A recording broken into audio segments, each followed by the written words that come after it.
Hello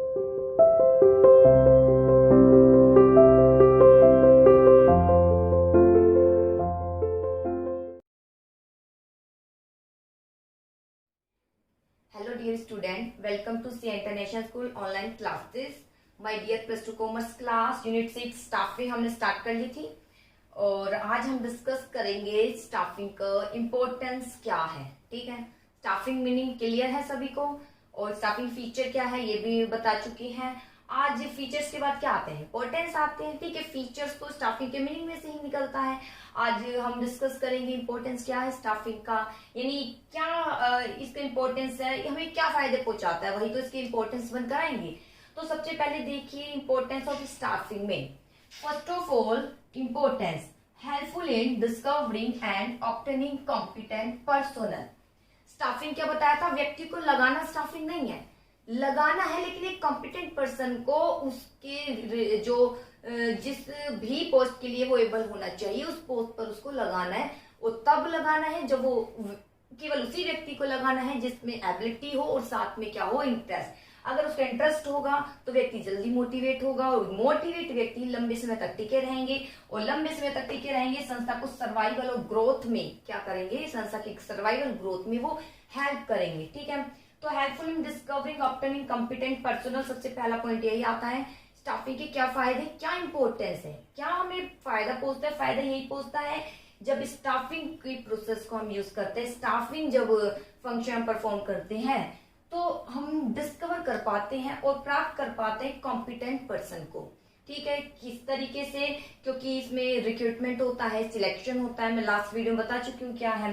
ठीक है, promotion भी होता है, तो रिक्रूटमेंट हो रहा है, सिलेक्शन हो रहा है, बहुत से फॉर्म फिल किए जा रहे हैं, इंटरव्यू लिए जा रहे हैं, तब हमें एक कॉम्पिटेंट पर्सन मिलता है।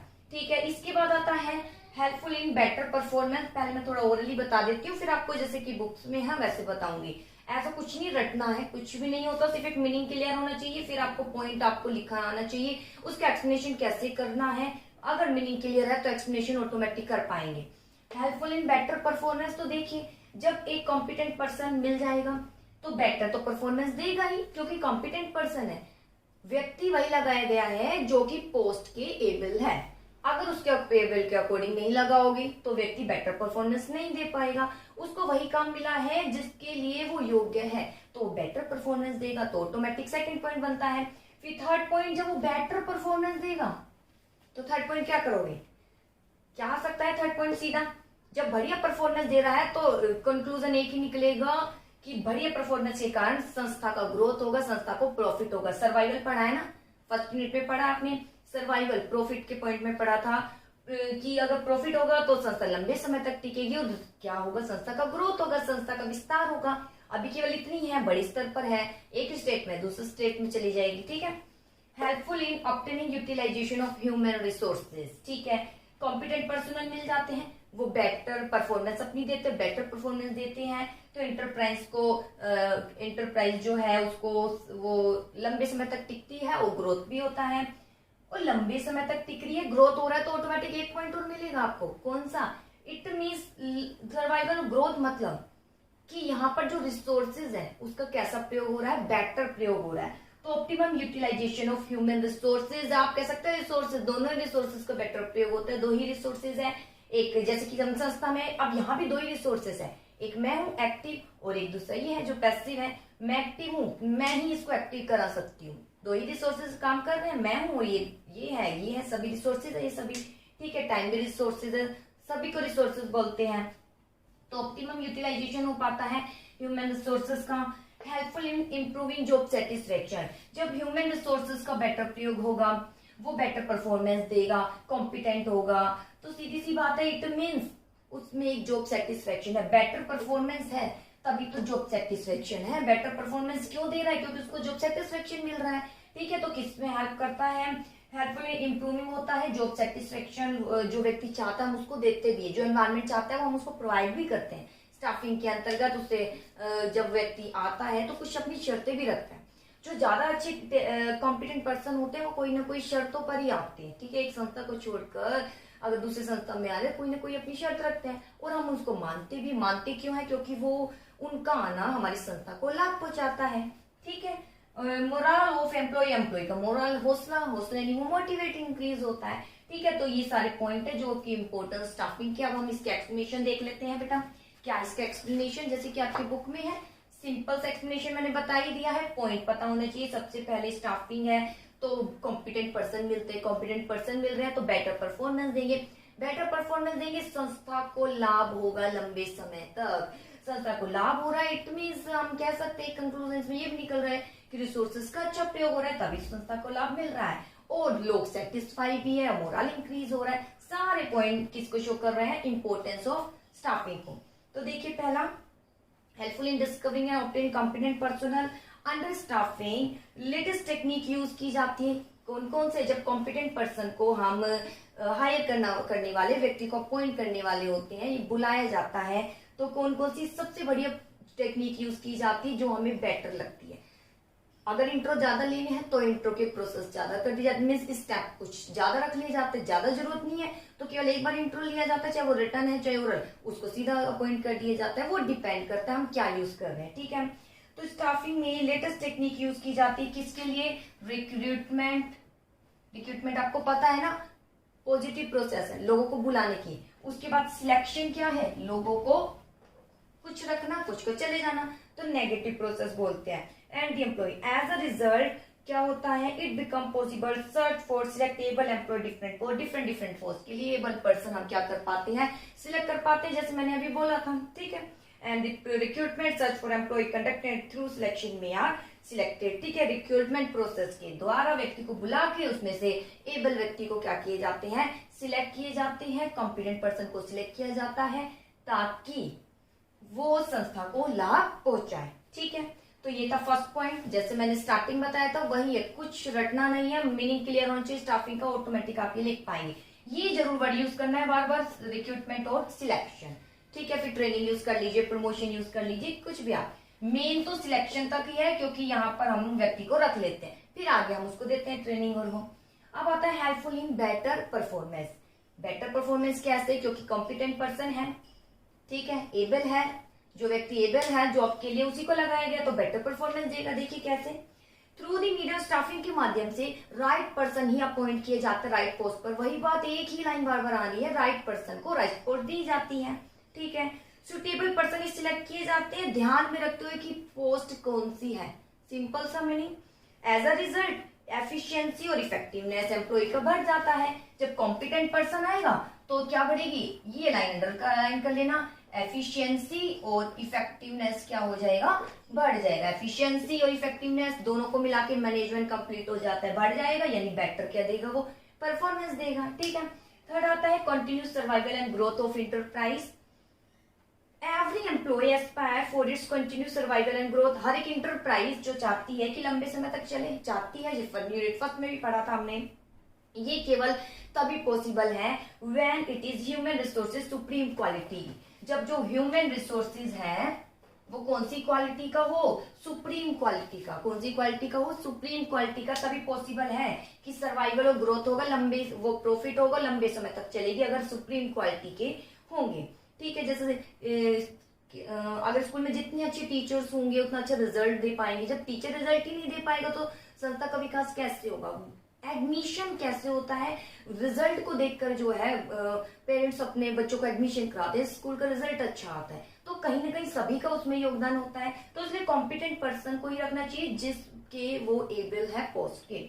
ठीक है, ग्रोथ होता है संस्था का केवल ह्यूमन के कारण। This aspiration of enterprise can be fulfil through staffing. और ये आकांक्षा केवल स्टाफिंग के द्वारा ही पूरी हो पाती है। अगर सर्वाइवल और ग्रोथ करना है, लंबे समय तक टिकना है, तो केवल स्टाफिंग के माध्यम से ही ये पॉसिबल है। Under this continue planning is done for development of manager. कैसे, अभी बताया था मैंने, रिक्रूटमेंट सिलेक्शन, फिर डेवलपमेंट भी किया जाता है, यानी प्रमोशन के लिए कुछ उनको आगे के लिए तैयार भी किया जाता है। तो इसके अंतर्गत क्या किया जाता है, मैनेजर जो है प्लानिंग करता है लोगों के डेवलपमेंट के लिए। They are made able to face contingent complexity, ताकि जो व्यक्ति स्टाफिंग के अंतर्गत आया है उसका हम डेवलपमेंट करते हैं, आने वाली जो सिचुएशन है उसको वो क्या कर सके, हैंडल कर सके। The manager do planning for development of organization sure its survival. इस प्रकार ऐसा कार्य करके मैनेजर संस्था के सर्वाइवल और ग्रोथ में क्या करता है, हेल्प करता है। फिर देख लीजिए तीनों। First of all discovery obtaining competent person में स्टाफिंग के अंतर्गत रिक्रूटमेंट सिलेक्शन प्रोसेस की जाती है, जिसके अंतर्गत कॉम्पिटेंट पर्सन को क्या किए जाते हैं, बुलाए जाते हैं, राइट पर्सन को राइट जॉब दी जाती है। ये नहीं हर जगह लिख देना, जहां आपको सुटेबल लगे, हर जगह मतलब जहां सुटेबल लगे, राइट पर्सन को राइट जॉब दी जाती है, ठीक है। और अच्छे मेथड यूज किए जाते हैं इंट्रो के लिए, ठीक है, व्यक्ति को रखने के लिए। तो कॉम्पिटेंट पर्सन हम सिलेक्ट कर पाते हैं। जब कॉम्पिटेंट पर्सन सिलेक्ट कर पाते हैं तो बेटर परफॉर्मेंस देता है, ठीक है, क्योंकि राइट पर्सन को राइट जॉब, वही दूसरी लाइन, वही लाइन मैंने इसमें बोली है, इसके कारण वो एफिशिएंट और इफेक्टिव होकर काम करता है। थर्ड, जब एफिशिएंट इफेक्टिव होकर काम करता है तो संस्था का क्या होता है, सर्वाइवल और ग्रोथ। संस्था का सर्वाइवल ग्रोथ केवल कौन करवाता है, ह्यूमन रिसोर्स ही कराती है, व्यक्ति ही कराता है। और व्यक्ति तब कराता है जब वो कौन सी क्वालिटी का हो, ये जरूर लिखना, कौन सी क्वालिटी का, सुप्रीम क्वालिटी का। और सुप्रीम क्वालिटी का कब अवेलेबल होगा, कौन सी प्रोसेस के अंतर्गत, स्टाफिंग, जब हम स्टाफिंग फंक्शन को अच्छे से परफॉर्म करेंगे। जब सुप्रीम क्वालिटी का व्यक्ति आएगा, बेटर परफॉर्मेंस देगा, तो संस्था का सर्वाइवल और ग्रोथ होगा। इस तरीके से आप लिख सकते हैं। अब आगे देखिए, helpful in optimum utilization human resources. अगला, इसमें तो आप स्टार्टिंग लिख देना, संस्था में दो ही रिसोर्सेज है, ह्यूमन और फिजिकल रिसोर्सेज। आगे देखा, अंडर स्टाफिंग के अंतर्गत सारी एक्टिविटी किससे रिलेटेड होती है, ह्यूमन। स्टाफिंग में एक्टिविटी कौन कौन सी होती है, स्टाफिंग की एक्टिविटी मैंने पहले वीडियो में बताया आपको कौन कौन सी एक्टिविटी है स्टाफिंग की। रिक्रूटमेंट, सिलेक्शन, ट्रेनिंग, प्रमोशन, ये सारी स्टाफिंग की एक्टिविटी है, स्टाफिंग में परफॉर्म की जाती है, ठीक है। रिक्रूटमेंट, सिलेक्शन, ट्रेनिंग और प्रमोशन। इसके बाद ये सारी एक्टिविटी व्यक्तियों के लिए है। By doing the situation of all many never arise. इस प्रकार कोई आवश्यकता से ज्यादा की सिचुएशन उत्पन्न होती नहीं है, आवश्यकता ज्यादा व्यक्ति भी हम नहीं रखते हैं, ठीक है। As a result optimum utilization हो जाता है एम्प्लॉय का, लेबर कॉस्ट रिड्यूस होती है। Apart from this, by making employ available at right time, फिर वही लाइन, एबल पर्सन को राइट टाइम पर राइट जॉब देकर हम जो है उससे फायदा लेते हैं। और व्यक्ति का भी क्या कर पाते हैं, व्यक्ति जब फिजिकल रिसोर्स का काम करता है तो बेटर प्रयोग कर पाता है, दोनों का रिसोर्सेज का अच्छा प्रयोग हो जाता है, ह्यूमन का और फिजिकल का। ह्यूमन के रिसोर्सेज का अच्छा प्रयोग क्यों हो पाता है, क्योंकि उसे राइट जॉब दी है जो उसकी एबल है, ठीक है। इस प्रकार कैन इजिली बी ओवरकम, इस प्रकार हर्डल भी दूर हो जाती है, ठीक है। सिंपल सा एक्सप्लेनेशन, कोई हार्ड नहीं। स्टाफिंग शायद आपको यूनिट थोड़ी सी हार्ड लगी, लेकिन कोई हार्ड नहीं है, रटना कुछ नहीं है, समझना है, मीनिंग समझना है, पॉइंट लिख दोगे, एक्सप्लेनेशन लिख दोगे। यूटिलाइजेशन रिसोर्सेज में लिख देना, दो ही रिसोर्सेज है। और स्टाफिंग के अंतर्गत सुप्रीम क्वालिटी के व्यक्ति लाए जाते हैं और वो बेटर प्रयोग करते हैं, ठीक है। इस प्रकार अच्छा यूटिलाइजेशन हो जाता है। और स्टाफिंग की जो सारी एक्टिविटी है, ये वाली लाइन याद कर लेना, जो रिक्रूटमेंट है, सिलेक्शन है, ट्रेनिंग है और इसके अलावा प्रमोशन है, ये डेवलपमेंट है, ठीक है। ट्रेनिंग के बाद आप कह सकते हैं डेवलपमेंट है। तो ये सारी एक्टिविटी ह्यूमन से रिलेटेड होती है, ये सारी एक्टिविटी हम करते हैं। इट मीन्स ह्यूमन का कैसा प्रयोग हो पाता है, अच्छा प्रयोग हो पाता है, बेटर परफॉर्मेंस देता है, संस्था को लाभ होता है। इस तरीके से आप लिख सकते हैं। अब आता है helpful in improving job satisfaction and moral of employ. तो देखिए, under staffing by studying human behaviour, staffing के अंतर्गत स्टडी करके ह्यूमन बिहेवियर की, their preference for the type of environment, हम बिहेवियर की स्टडी कर लेते हैं। जब हम स्टाफिंग है, व्यक्ति आ रहा है तो हम पूछ लेते हैं भाई वो क्या चाहता है। तो स्टाफिंग के अंतर्गत हमें उसका बिहेवियर का पता चल जाता है। किसका पता चल जाता है, बिहेवियर का पता चल जाता है कि व्यक्ति क्या चाहता है, ठीक है। व्यक्ति आया है, सिलेक्शन के अंतर्गत आया है, चाहे रिक्रूटमेंट के अंतर्गत आया है, तब हम उससे पूछते क्या आप टर्म कंडीशन अपनी यहाँ आप रखना चाहते हैं। हमने अपनी बता दी, आप अपनी बताइए। तो हमें उसका बिहेवियर का पता चल जाता है कि वो क्या चाहता है। हो सकता है टाइप ऑफ एनवायरमेंट, वो एक अच्छा एनवायरमेंट चाहता है, एनवायरमेंट कहाँ, जहाँ उसे बोलने का भी हक हो। प्रमोशन पॉलिसी चाहता है, वो चाहता हो भाई कुछ टाइम काम करके अगर मेरी परफॉर्मेंस अच्छी है तो मुझे प्रमोशन मिले। या वो चाहता है भाई मुझे ट्रेनिंग भी अच्छे से दी जाए। या फिर रिम्यूनरेशन पॉलिसी भी, भाई पॉलिसी अच्छी हो, वेतन में इंक्रीमेंट हर साल अच्छा हो, 1% तो फिक्स हो। ये नहीं कि यही नहीं पता कि इस साल कितने परसेंट इंक्रीमेंट होगा, एक फिक्स तो हो कि 10 है तो 10% तो हो गई, उससे ज्यादा भी हो सकता है, लेकिन फिक्स तो हो कम से कम। ये कुछ भी रेम्यूनरेशन पॉलिसी वो एक व्यक्ति एक्सपेक्ट कर सकता है। तो स्टाफिंग के अंतर्गत हम उससे पूछते हैं और उसको सेटिस्फाई करते हैं, ये कहकर हाँ जी हम आपकी कंडीशन को पूरा करेंगे। कंडीशन ये होती है कि एनवायरमेंट से मुझे प्रमोशन पॉलिसी चाहिए या रेम्यूनरेशन पॉलिसी चाहिए। An effort is made to provide them with all the desired facility. आगे लिखा है ये सारी फैसिलिटी प्रोवाइड करके व्यक्ति को क्या किया जाता है, सेटिस्फाई किया जाता है, ताकि व्यक्ति आए, और इससे जब उसको ये सारी फैसिलिटी दी जाती है तो एम्प्लॉय का मोरल क्या हो जाता है, इंक्रीज हो जाता है। तो ये है बेटा इंपॉर्टेंस ऑफ स्टाफिंग, जिसमें व्यक्ति को अपॉइंट किया जाता है ताकि बेटर परफॉर्मेंस दे, जिससे सर्वाइवल ग्रोथ होता है, यूटिलाइजेशन हो जाता है। और जॉब सेटिस्फेक्शन में क्या लिखोगे, बिहेवियर वाला पॉइंट लिखना, कि व्यक्ति के बिहेवियर का पता चल जाता है कि व्यक्ति किस प्रकार संस्था से क्या चाहते हैं, क्या चाहता है, ये शर्तें चाहता है, शर्तें उसकी पूरी कर देते हैं तो जॉब क्या मिल जाती है, सेटिस्फेक्शन। तो ये था बेटा इंपॉर्टेंस ऑफ स्टाफिंग। इसके बाद अब नेक्स्ट पॉइंट आता है एचआरएम क्या है। ठीक है, अब हम देखते हैं एचआरएम क्या है।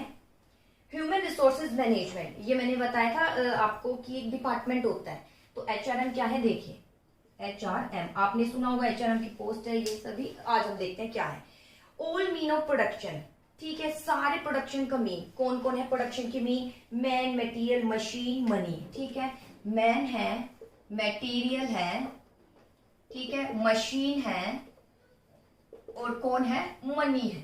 ठीक है, सारे जो मीन है प्रोडक्शन के, इनको दो पार्ट्स में डिवाइड किया गया, इन सबको दो पार्ट्स में डिवाइड किया गया। एक तो एक्टिव है और दूसरा कौन सा है, पैसिव मीन है। एक्टिव कौन है, अभी मैंने बताया था स्टार्टिंग में जब मैं पढ़ा रही थी, एक्टिव मैं हूं, यानी मैन जो है वो एक्टिव मीन है, बाकी जो बचे वो कौन से मीन है, पैसिव मीन। और इनको, इनमें जान कौन लेकर आता है, इनका जान कौन लेकर आता है, मतलब इनसे कौन इसमें मूवमेंट लेकर आता है, ये एक्टिव मीन। तो एक्टिव मीन का कॉम्पिटेंट होना जरूरी है। देखिए सारे मीन जो है उसको दो पार्ट्स में डिवाइड किया गया, एक्टिव मीन जिसमें मैन इंक्लूड है, और मशीन, मटेरियल, ये सब किस में जाते हैं, पैसिव मीन।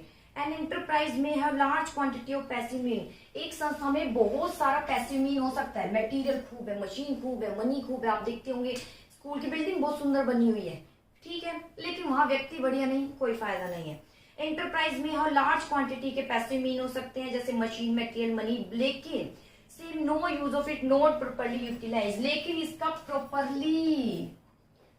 प्रॉपर्ली यूटिलाइज तब तक नहीं हो पाएगा जब तक ये एक्टिव मीन बढ़िया सुप्रीम क्वालिटी का नहीं होगा। सुप्रीम क्वालिटी मतलब जिस पोस्ट के लिए रखा है वो पोस्ट के एबल होना चाहिए। ठीक है, आगे there can be utilize probably, इसका यूटिलाइज केवल एक्टिव मीन यानी मैन ही कर सकता है, ह्यूमन बीइंग।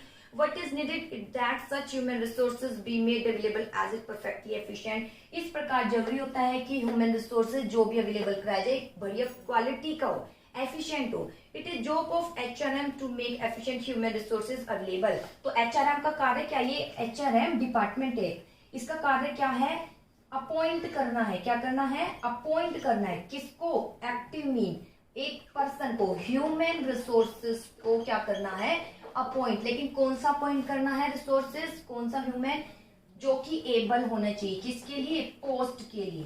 ऐसा व्यक्ति ही यानी कॉम्पिटेंट पर्सन ही अपॉइंट करना एचआरएम का कार्य है। मेन मीनिंग यही है। एचआरएम क्या है, एचआरएम का अभिप्राय ह्यूमन रिसोर्सेज को अपॉइंट करना है, संस्था में लेकर आना है, केवल वही व्यक्ति को अपॉइंट करना है जो कि राइट पोस्ट के लिए है, राइट पोस्ट पर राइट व्यक्ति को ही अपॉइंट करना है। ठीक है, इन ऑर्डर टू फुलफिल, इसके लिए जो है एचआरएम देखिए लिखा हुआ है, ह्यूमन रिसोर्सेज डिपार्टमेंट भी बनाया गया है। ठीक है, लार्ज ऑर्गेनाइजेशन एचआरएम मैनेजमेंट यानी एचआर, ह्यूमन रिसोर्सेज डिपार्टमेंट में जो मैनेजमेंट है वो HRM. This department function under supervision of, ये एचआर मैनेजर के अंतर्गत क्या होता है, सुपरविजन इसकी करते हैं। ठीक है, मीनिंग और देख लेते हैं, मीनिंग क्या है एचआरएम का। Human resources management is that branch of management, यह वह ब्रांच है मैनेजमेंट की which is concern with the recruitment, जो किससे जुड़ा हुआ है, एचआरएम किससे जुड़ा हुआ है, जिसमें क्या किया जाता है, सिलेक्शन किया, सबसे पहले क्या की जाती है, रिक्रूटमेंट आता है, फिर क्या आता है, सिलेक्शन आता है, इसके बाद क्या आता है, डेवलपमेंट आता है। ठीक है, ये तीन ट्रेनिंग भी आप लिख सकते हो। ठीक है, जो जुड़ा हुआ है, ब्रांच है जो जुड़ा हुआ है रिक्रूटमेंट से, सिलेक्शन से, डेवलपमेंट से, और ऑप्टिमम यूज ऑफ एम्प्लॉय का बढ़िया प्रयोग करने से रिलेटेड है। ह्यूमन रिसोर्सेज मैनेजमेंट निश्चित करता है कि every employ make his maximum contribution to the achievement of business goal. HRM क्या निश्चित करता है कि हर एक एम्प्लॉय मैक्सिमम योगदान दे, किसमें, बिजनेस के गोल को प्राप्त करने में। फिर देख लीजिए एचआरएम क्या है, इंपॉर्टेंट अच्छा टॉपिक शुरू हो रहा है। एचआरएम संस्था में दो प्रोडक्शन के बहुत से साधन है, मैन, मटेरियल, मशीन, मनी। इनको दो पार्ट्स में डिवाइड किया गया है, एक्टिव और पैसिव। ये पैसिव मीन संस्था के पास बहुत सारा हो सकता है, लेकिन इसका अच्छा प्रयोग केवल कौन कर सकता है? एक्टिव मीन यानी मैन। और ये मैन को कौन लेकर आएगा? ये एचआरएम। तो एचआरएम क्या करता कार्य करता है? व्यक्तियों को अपॉइंट करता है, एबल पर्सन को, ताकि वो पैसिव मीन के साथ कार्य करे और रिसोर्सेज, दोनों ही रिसोर्सेज ह्यूमन और मटेरियल रिसोर्सेज का क्या हो? अच्छा प्रयोग हो। इसके लिए रिक्रूटमेंट, सिलेक्शन, डेवलपमेंट, ट्रेनिंग, ये सभी का क्या करता है? प्रयोग करता है। मीनिंग फिर बता देती हूँ। एचआरएम वह ब्रांच है मैनेजमेंट की जो जुड़ा हुआ है रिक्रूटमेंट, जिसमें क्या क्या कार्य किया जाता है? एचआरएम है, व्यक्ति को ला रहा है, लाने के लिए सबसे पहले रिक्रूटमेंट, भर्ती की जाएगी, सबको बुलाया जाएगा, सिलेक्शन, कुछ को भेज दिया जाएगा, कुछ को रखा जाएगा, फिर डेवलपमेंट यानी प्रमोशन के लिए ट्रेनिंग भी इसमें जाएगी, ट्रेनिंग दी जाएगी, और भविष्य में जिम्मेदारी उठा ले, ये भी प्रावधान किया जाएगा, ताकि और एम्प्लॉय का अच्छे से प्रयोग हो। ये निश्चित करता है एचआरएम।